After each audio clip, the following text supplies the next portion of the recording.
Hello, welcome back to my channel. I love saying that. I love when people always say, welcome to my channel. No. I decided on a name.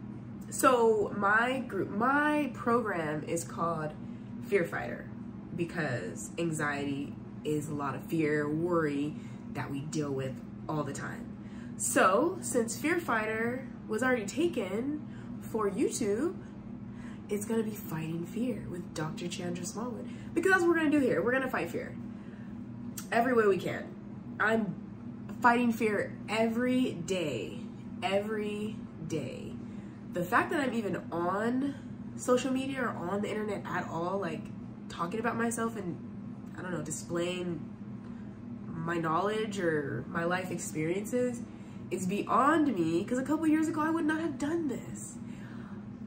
I used to think to myself, man, if I could just post on social media every day, like I'd feel like a confident person. I don't even know what I was worried about or what I was scared of. And then one day I was like, you know what? Who cares? The only one who was really tripping was me. So here I am, fighting fear again on this YouTube. Today, the topic is existential and death anxiety, which are different, very different. I have some notes, so I'm gonna kind of be referring to them because it's kind of a lot of information, and I'll just talk about some of the things that I've been going through. Last time I mentioned an issue that happened with one of my friends. I may bring that up again today, but I haven't decided yet. It kind of has to do with this a little bit, but we'll see. So, anyway, existential anxiety. What is my purpose in life?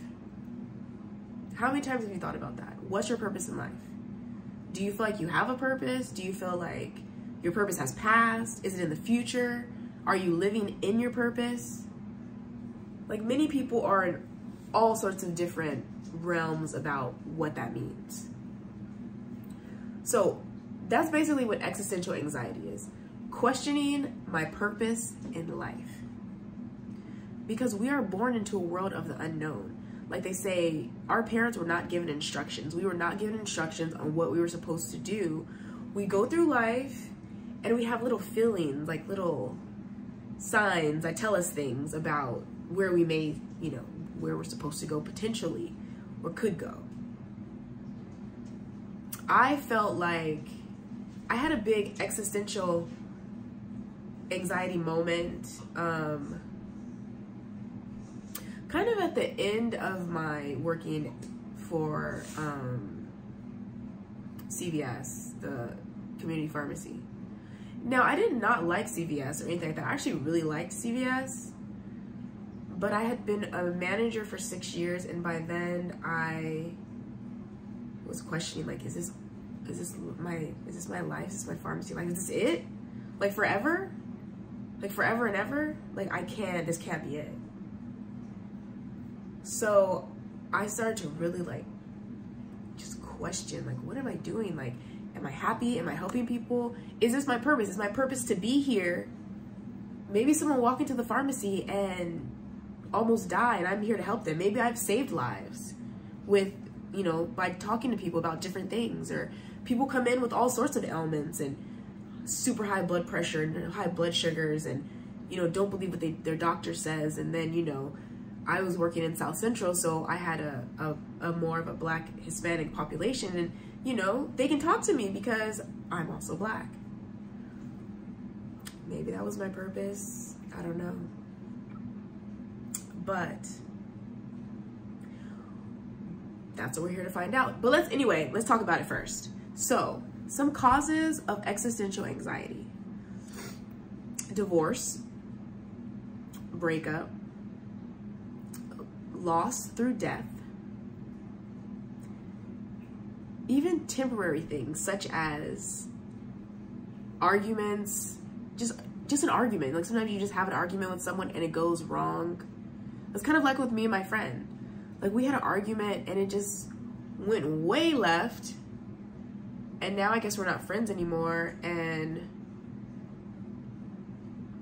I didn't question life, but I questioned a lot of things, because when you're friends with someone for almost 25 years, you wonder, like, I mean, did she not like me this whole time? Like, how long has she felt this way? A lot had came to my mind. Oh, also, I currently have COVID. So I'm struggling to talk without coughing. My nose is super congested, but I'm gonna get through this. And that is really the reason why we're talking about this today, is because I have COVID from the life-altering pandemic that has just happened. Also causes pandemics, life-changing situations, and things like self-doubt. So existentialism deals with the ways to address the lack of intrinsic meaning in the world. So when we think about our lives, the intrinsic value of our lives, like, you think about, like, if you talk about what intrinsic value is, it's like assets. It's like what something is worth in a way. But how do you say what life is worth? Especially if you believe that there's a purpose in life, because people that believe there's a purpose in life do not believe that their physicality is purpose enough.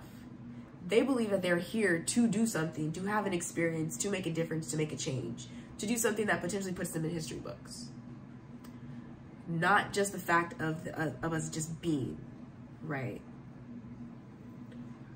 So when we think about the intrinsic value of our life, a lot of times, I think majority of definitions that I looked at calls an increase of intrinsic value an increase in experiences.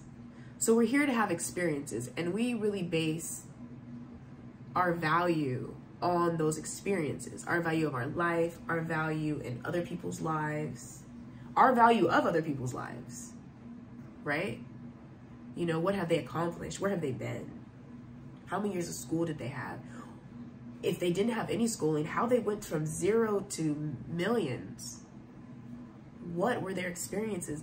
That is their value. So let's talk a little bit about where existentialism came from. Basically, it kind of came from Russia. There were a few different people, but I'm not mentioning them all. One of them was Nietzsche. I'm not mentioning him here because he really didn't have a big role on anxiety, the anxiety of it. There was one guy, Soren Kierkegaard. I probably totally messed that up. Kierkegaard, the father of existentialism. Existentialism.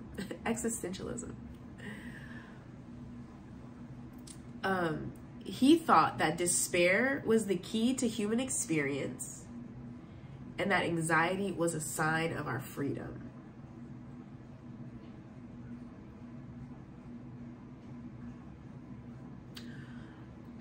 I mean, to me, I don't know, but it kind of makes sense in a couple ways. Not really the despair part, that despair was the key to human experience, like as if the more despair we have, the more human experience we have. Potentially, I mean, people that go through a lot definitely experience a lot. But anxiety as our sign of freedom. I do feel that anxiety gives freedom. When talking about it in like a positive way, like anxiety gets us going. It gets us from A to B. You know, it gets us up in the morning when we have somewhere to be. It gets us up on time. It gets us to follow our dreams, follow our goals, be leaders, all of that. So it may be a sign of freedom. If you're anxious, you're probably doing what you should be doing because you're living in that fear. And which is another part of fighting fear. Fear is always going to be there. Every day. We just got to fight through it and keep going. Every day. You know, and then control it when it gets out of hand. But we want to keep that healthy amount of fear, healthy amount of anxiety going. What I'm going to go into next is kind of not the opposite, but something that is kind of different, but the same. I know that sounds weird. And that is nihilism. Nihilism. Nihilism. That's when people go all the way in. They're extremely skeptical. They believe that life is basically meaningless. We have no purpose here. We're not meant to do anything. But that's not it. So, nihilism, to define, is a family of views that works around the shared premise that there is no inherent value, meaning, and order to life, except the value and meaning that we create for ourselves, which is vastly different, but the same. Because nihilists believe that there is value, but we define the value, not society, not God per se, not like you were put on this earth for a reason. No, you came here, you found what needed to be done for you, you found your purpose, and you lived in it, and you made value through what you defined. I mean, I don't know, when you think about it, we do kind of do that, but how is it to say that we weren't meant to do that? It's hard to say. So nihilism rejects the value and meaning society places on people, objects, and life. So you give everything its own value, which is what we do, you know? It's just like if your great-grandmother who you loved gave you a ribbon, that ribbon may mean everything to you. But to someone else, if I saw that ribbon, I would just throw it away like, what is this trash? You gave it value, you know, through your experience with your great-grandmother. So when it comes to having existential or like more of like thinking about a death anxiety, which is different because death anxiety is fear of death. Existential anxiety is kind of fear that you have no purpose, or you don't know what your purpose is. So these people kind of feel like, what's the point? Like, what's the point of trying? I could die tomorrow.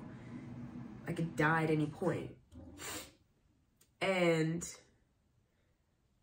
say if so it's 2022 and I have COVID. The end of 2022, December. If this was 2020, I would think I was gonna die. Like, I would be worried. I'd be counting my last days and breaths. Right now, I feel like I have a super bad, annoying cold, but I'm not having trouble breathing or anything like that. But it's like, this is my first time having COVID, so now it's like I'm part of the pandemic. And based on the time, I could have been really, really scared about death. But let's rewind to 2020, because in 2020 I had a baby. So when I came out of the hospital, no, when I went into the hospital, everything was fine. I mean, COVID was a thing, was coming, but we weren't shut down. It was like in China and it was moving closer to California, which I'm in California, but it wasn't here. When I came out, like it was like 3 days later, everything was shut down. And I was like, what the heck is happening? So I have this new little baby, everything is shut down, and on the news, so many people are dying.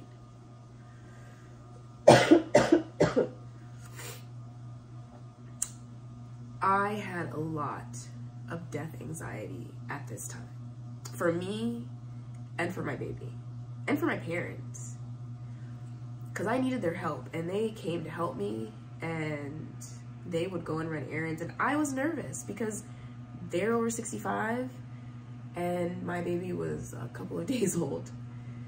It made me so nervous that I had to go back into the hospital twice, not too long after I got home, because the anxiety was so bad. And also for mothers, I don't know if it was just me, I'm assuming it wasn't. When you have a child, it's like all of a sudden you start counting the days, the days and the years. Like, so when this child is in high school, I'll be da-da-da age. Wait, am I gonna see their marriage? Wait, am I gonna see them graduate from college? Am I gonna meet my grandchild? Like, whoa. It's a lot to think about. It made me like really nervous for a little bit. Now I don't really feel that as much. But at first I really did. Maybe because we have more experiences together, and because of that, I have the value of our relationship. So I don't think about it as much. But it was rough, you know? Sometimes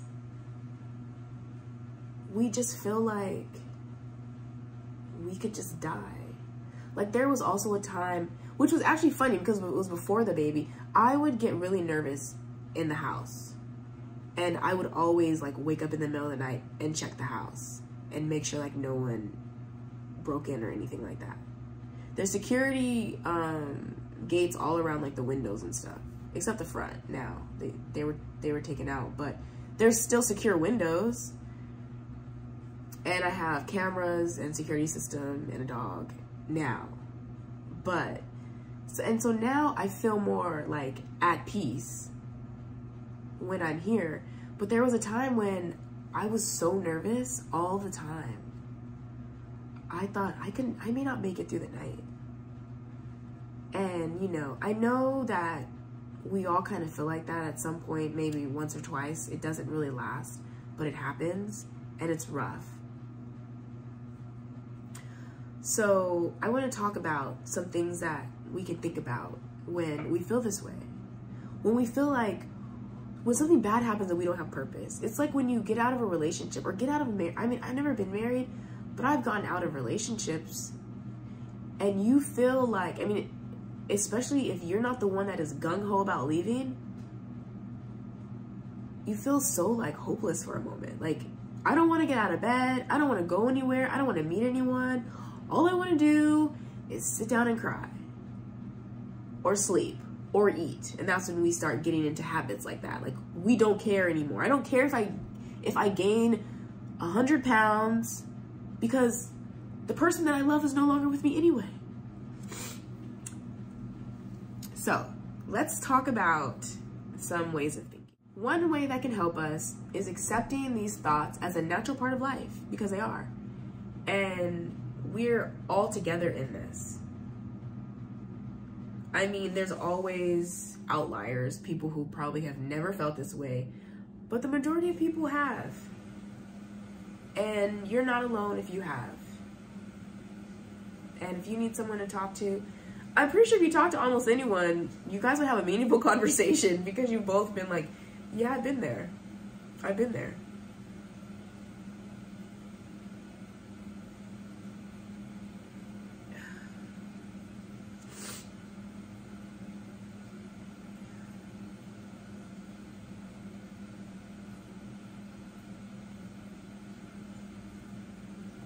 Come to terms with the fact that you don't have all the answers and you don't know what to do, and you may never have the answers, and that's okay too. Some people just want to know it all. They want to do it all. They're just that personality. If you're not, well, if you are or if you're not, it's okay. You guys accept it. Accept that that's what it is. It's another part of life. So first, we do have to accept. We also need to reaffirm our values. What is your value? Who are you valuable to?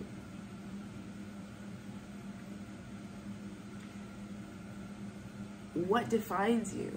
How are you defining yourself? Are you defining yourself as a partner, as a parent,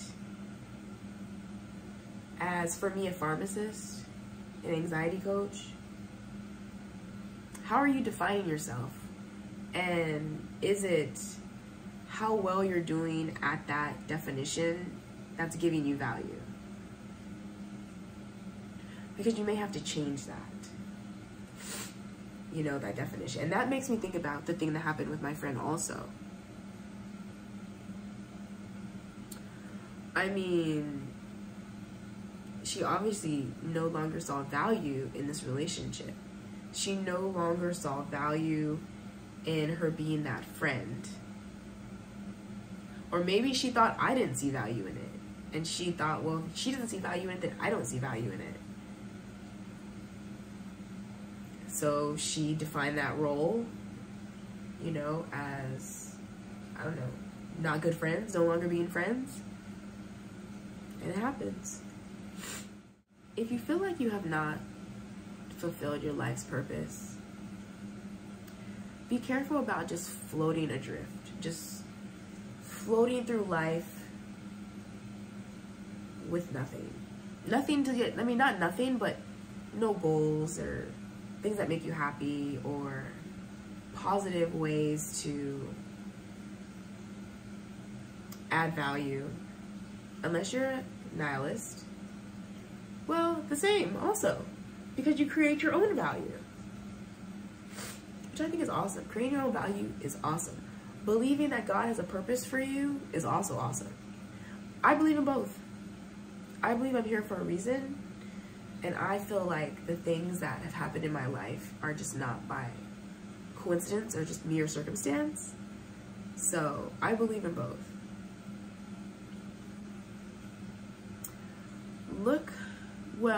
Don't look for, but if any of these things come up that you feel, you may be having a bout of existential anxiety.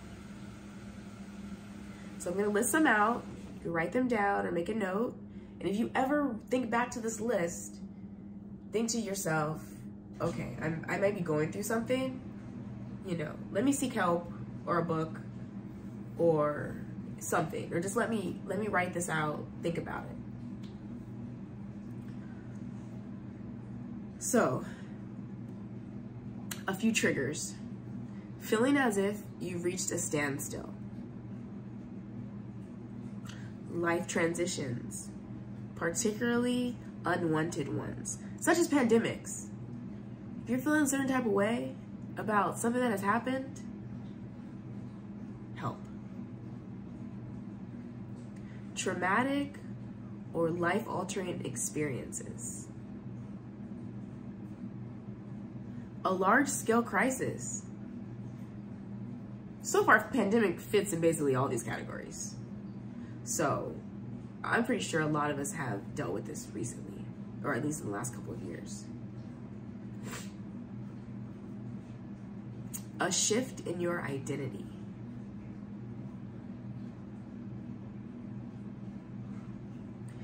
I definitely had a shift in my identity, and that is how I knew that I was having existential anxiety, because my identity was changing from the community pharmacist I had been, well, manager for 6 years, but altogether 10 years, and wanting to kind of change that up.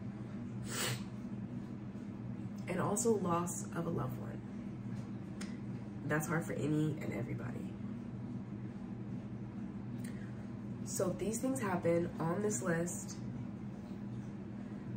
I want you to be able to think to yourself, hey, these are possible triggers for anxiety, existential anxiety, or just anxiety in general.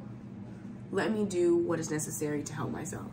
Journal, eat right, breathe, talk to someone, low alcohol, you know, staying organized. So many ways. Stepping out into nature, affirmations, so many things. Meditate. Meditation is a big one. I just mentioned on Instagram that meditation has been shown in studies to decrease anxiety the same amount as the SSRI, escitalopram, Lexapro. that is huge. Yeah, meditation is hard and taking a pill is easy, but that is huge because meditation is free. Yes, it takes effort. Yes, it's hard for me. I do it, but it's hard. Sometimes I'm like, okay, focus. But it's a great way to practice sitting with uncomfortable thoughts so we can get back on track. Because staying with different types of anxieties, if we don't, let it help us, then we will be stuck. Because anxiety can go either way. Like, it's usually your body or your brain screaming at you saying, hey, you need to change something. Sometimes we do listen, and sometimes we totally ignore and become stuck because our body and our mind are at odds with each other. So, oh my gosh. Whew, this COVID is really starting to like take over my brain right now. I'm like struggling. Like pain, my head hurts, my nose hurts. For the first couple of days, I didn't have a problem with my smell.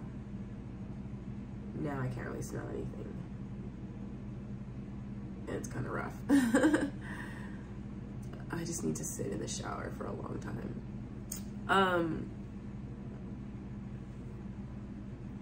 But to summarize,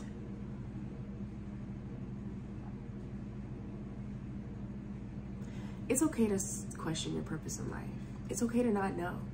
I really don't know. I feel like it's in the future still. Maybe my purpose of life is to be Ocean's mom. Or maybe it was to help the people who I helped when I was working in the pharmacy. Who knows? But that's okay. If I find out or don't find out, that's okay too. We just gotta accept it. Let's continue to move forward in our life. And the things that make us fearful, let's just move. Let's move with them. We're all human. We all have a lot of the same experiences. We can open up and be there for each other. If you ever need anything, if you ever need to talk, you can go onto my website, www.drchandrasmallman.com, and sign up for a call, and we can talk about what you're going through. I have a couple of programs, the Fear Fighter program, which is a 4 to 6 week program depending on the option, and it's created to get us through with the fear. With the fearless, we're bringing the fear with us. We're fighting it from taking over, but we're dragging it with us. Yeah. Oh, and also, for those of you who have heard of it, whenever you need an extra boost of testosterone, extra confidence booster, decrease anxiety, stand like a superhero. For like 10 to 20 minutes, I don't remember the time. I'll have to look that up again. Stand like a superhero, at least 10 minutes, I would say. And have that boost of testosterone and that extra. That was unexpected. That extra bout of confidence. Thank you so much for listening to my channel. I really appreciate it. Be back soon.